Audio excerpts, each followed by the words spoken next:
Alright guys, welcome back to the channel. I'm going to do a quick review on the iWatchUltra. I'm sure that this watch has grabbed the attention of quite a few adventurers out there, but the unfortunate thing is that there are no adventurers doing reviews on this thing. Mostly you'll see Gen Z, millennial, keyboard warrior type of dudes doing the reviews on this, and I think that it is sorely lacking getting information whether this watch out of the box is good for us adventurers, the guys that are doing ultra distance running, guys that are doing mountaineering, the guys that everybody that's been grabbed by the marketing campaign that Apple's been sending out. All right, so before I get into the Apple Watch, what's been out there that we've been using? As a pilot, I've been using for many years. I've been a pilot for more than 20 years. I've been using the Breitling SOS. Digital screen gave me multiple time zones, lapse time, so you know how long you've been flying. Also a stopwatch, so you can do your calculations on the run. It's got a compass crown, so you can, with some rudimentary techniques, you can determine direction with using the dials, and therefore with this analog system, well, the battery is going to last you 3 years or whatever.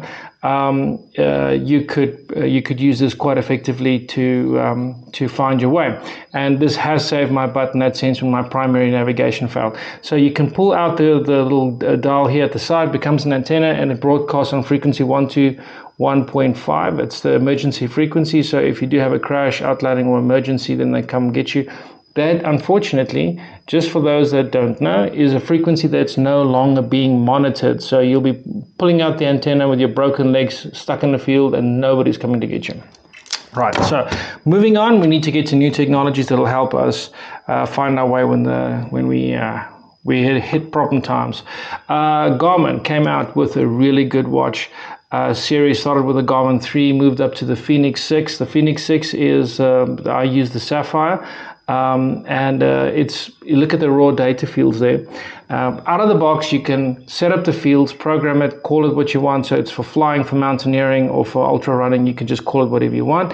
But you can have climb rate, you can have your max speeds, you can have your time of day, you can have your lapse time. All of that is pretty much prepared, ready for you to use out of the box.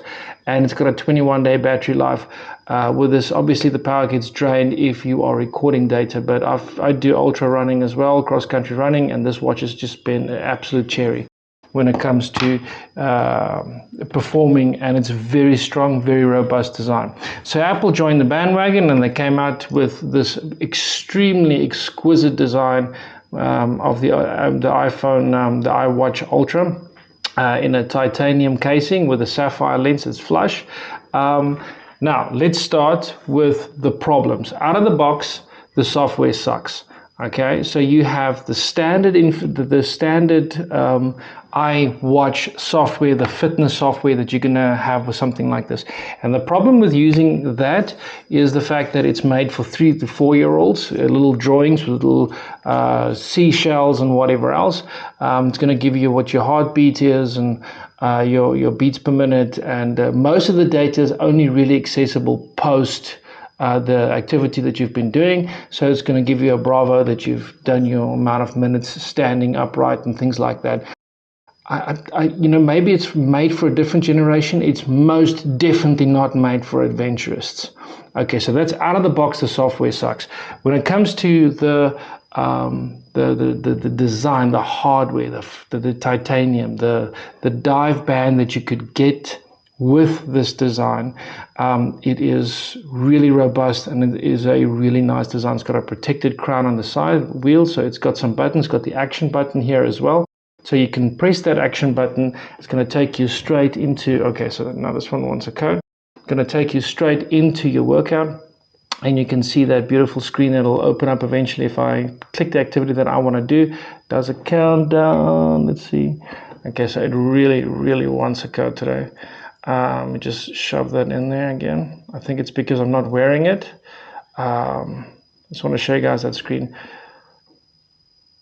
3, 2, 1, and the activity starts. All right, there you go with the screen. And if I swipe it, just look at all those data fields. Now, Here's the thing. I've been showing you these data fields and you'd be thinking that this is what comes with Apple, but this is not what Apple really sells.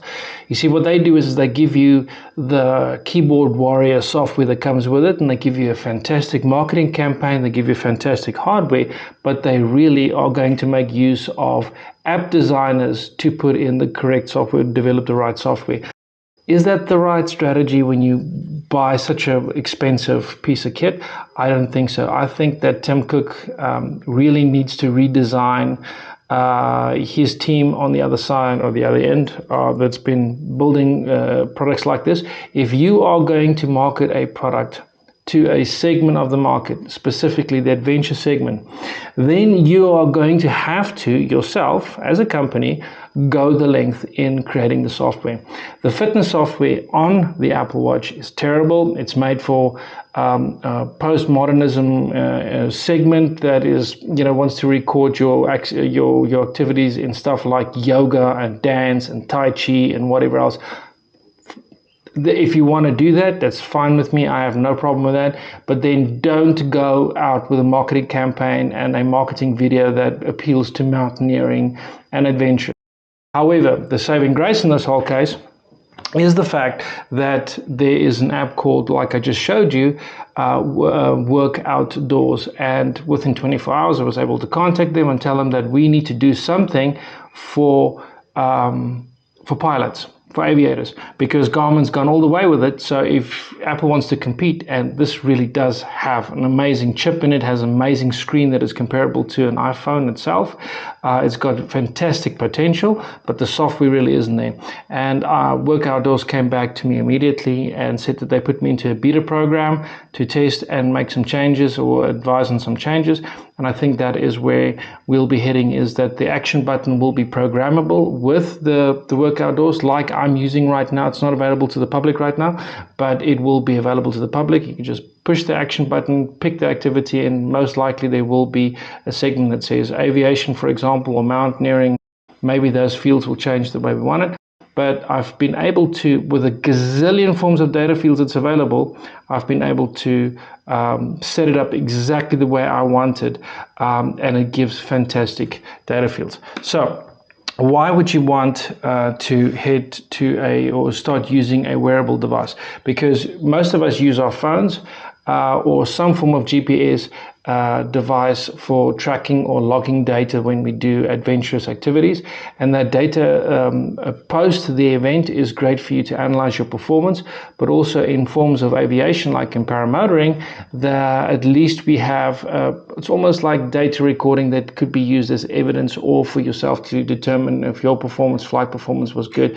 Your flight mapping is overlaid on a map, so you can see if you see where you flew, what you did, and you get to log that afterwards. In my case, for example, I'm a cross-country pilot and I've been flying for a very long time, so I've had a claim against me for landing at a place where I apparently flew very low over somebody's house. It was just somebody that was just being nasty, and when claim from the Civil Aviation Authority came against me, I presented my flight data, and lo and behold, they threw out the case and called the guy a liar for presenting incorrect evidence. So flight data is really something that is worthwhile to have. But if your primary navigation device fails, whatever GPS that is, anything can happen. You can drop it off a mountain, you can drop it it's happened to me. I dropped my phone once from a paramotor, and my primary device is gone. Navigation device is gone, so that's where you can fall back on the wearable device. So I'm going to be showing you guys how to use this after being working with it for a while. And it's quite a simple process. I'm overlaying a little video here of me programming a little video, programming a routing that I want to fly, and transferring that to my watch, and then actually doing the flight. So you guys can see, if you have a very good navigation app on your phone, you can convert that to a GPX file. You send that to your Work Outdoors app on your phone, and then you send that from there to your watch, and then the file is there. And so finally you'll have a device that's got a map on it, I'm going to, for example, show you how that actually plays out in real time. So, okay, so it'll show that. Okay, so with all the data fields there, if I just go across and now I can use the crown to zoom out, there's the file there. You can see there's the file that I put in for the routing that I want to fly, for example. And so you can pretty much make it as complex as you want. You send that file to your watch and now you have access to maps. Not that you want to use your phone for a map, but the possibility is there as a backup. But for me, most likely I would be focusing on my data fields, because that's my speeds, my direction, my lapse time, my time to destination, sunrise, sunset, all of that kind of stuff. For an adventure, that's kind of very good info. What is not going for it, I would say, is the fact that it only has a 76-hour battery. So 76 hours, most adventurers are going to tell you that it's not really realistic to be able to think that you can do an adventure in 76 hours. So you will need a battery bank to be able to charge it. I've been using this in some cross-country running. If I use the Outdoors app, it works perfectly fine. You can do it for running, for whatever you want to do.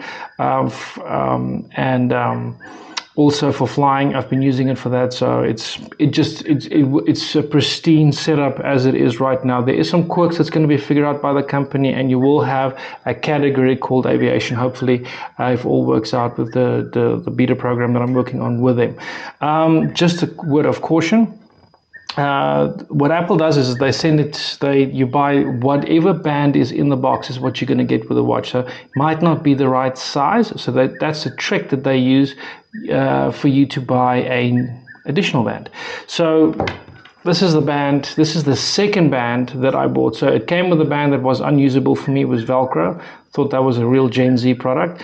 Then got this one, which is just like it's got a nice strap in. It just folds in like this, but you can it slips into these little bands. It's a very nice product, and I like the color of it. It's very adventurous, but you can see it's already fading color after 1 week of use. Not very good quality. So if the guy was giving me good advice in the shop, which he did not, he told me that the dive band is bulky. This is not bulky. This is a great band, and it is tough as hell. I've been using it, and I think it's a really fantastic product. The watch is not going to age with it, and the sapphire lens I think will last. Let's see how well the battery does over time. But guys, this is the iWatchUltra. It is it is developing into a fantastic secondary device for navigation, for adventures, and for flying. And there's a couple of extra perks which I've already tested and found out to work quite well. This, for example, if you're a Nirvana pilot, will link with your FC5 helmet, so you'll be able to listen music and do phone calls right off your watch, and you don't need your phone. So as far as a communication device goes, it's fantastic. It'll eat more battery power, but you can use it for full-on communication, listening to music, linking up with your Bluetooth helmet, all of those kinds of things. And wow, that's just cherry. The fact that this can be a full-on replacement for a phone in the field is fantastic. It's got other functions like SOS, for example, SOS calls. I don't know how effective that would be, but it's got a siren built into it. So if you had a crash, you can activate the siren if your hands are still functioning, and somebody can find you laying somewhere. It does not... I don't think there's some form of communication that will be sent out the same way that the Breitling does, and therefore I will still always be using my Garmin InReach with its SOS function button that sends out the SOS signal in the case of a crash. So Garmin will always be part of my ecosystem, but as far as flying goes and using a secondary device, I think I'm doing the switch to the iWatchUltra with the Work Outdoors software. So, very big plus on the hardware, very big negative on the standard software made for 3-year-olds, the fitness software. So, I'm not very impressed with that. But overall, for the price you're going to be paying, for the quality product that you're going to be getting, I reckon this thing is going to be the bomb in the future. All right, guys, that's it for me for today. Hope you enjoyed the video, and I'll be seeing you on the next one.